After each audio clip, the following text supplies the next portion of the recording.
The kitchen smelled of garlic and regret. The kind that lingers in the air like a half-forgotten promise. I stood frozen, my hands still gripping the edge of the counter, as Sarah's words sliced through the hum of the stove. "I don't cook for you, only for the kids," she said, her voice a blade wrapped in ice, her eyes refusing to meet mine. The words weren't just a statement. They were a confession, a wall, a door slamming shut between us. I wanted to laugh, to pretend it was a tired quip after a long day, but the air in the room had shifted, heavy with something unsaid.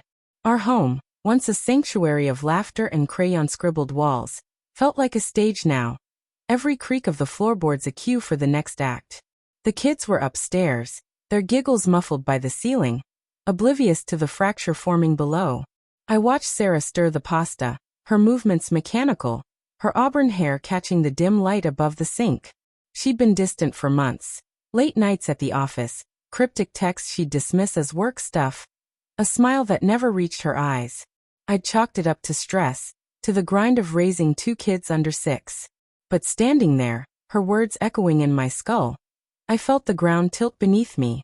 "You don't mean that," I said, my voice quieter than I intended, like I was afraid of breaking something fragile. She didn't answer, just kept stirring, the spoon scraping the pot in a rhythm that mocked my heartbeat. I wanted to grab her shoulders, to make her look at me, to see the man who'd loved her through late-night feedings and hospital scares.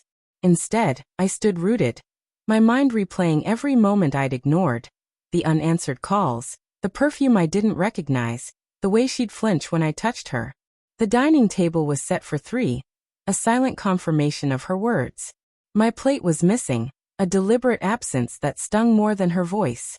I walked to the fridge, pretending to need something, but really, I was buying time to think.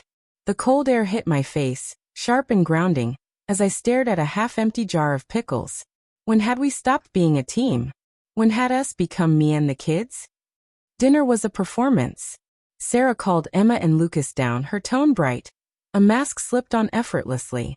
The kids chattered about school, their small hands waving forks like tiny conductors. I forced a smile, nodding at their stories, but my eyes kept drifting to Sarah. She avoided my gaze, her fingers twisting the edge of her napkin.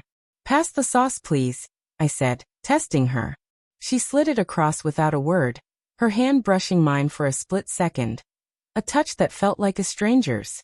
After the kids were tucked in, I found her in the living room, scrolling through her phone, the blue light casting shadows on her face. "We need to talk," I said, my voice steady now, though my chest felt like it was caving in.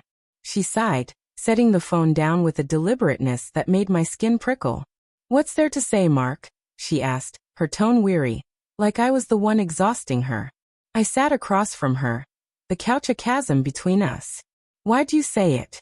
That you don't cook for me?" My words hung in the air, heavy with accusation. She looked away, her jaw tight, and for a moment, I thought she'd deflect again.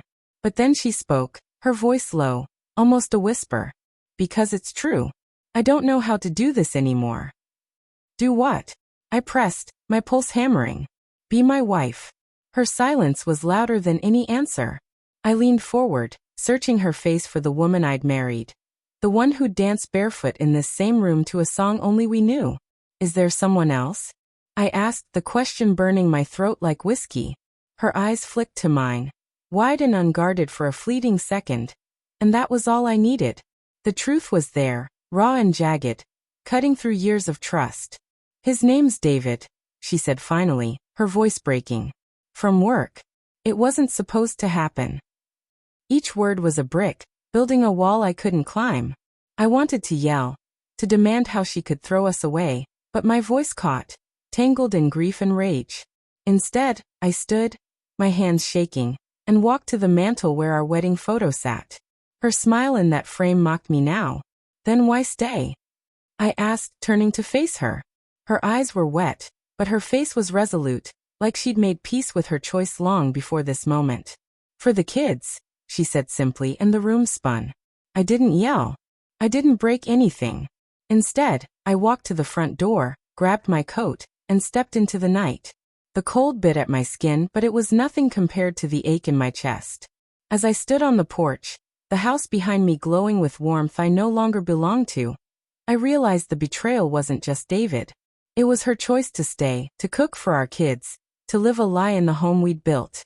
And that truth, sharper than any knife, left me speechless under the weight of a starless sky.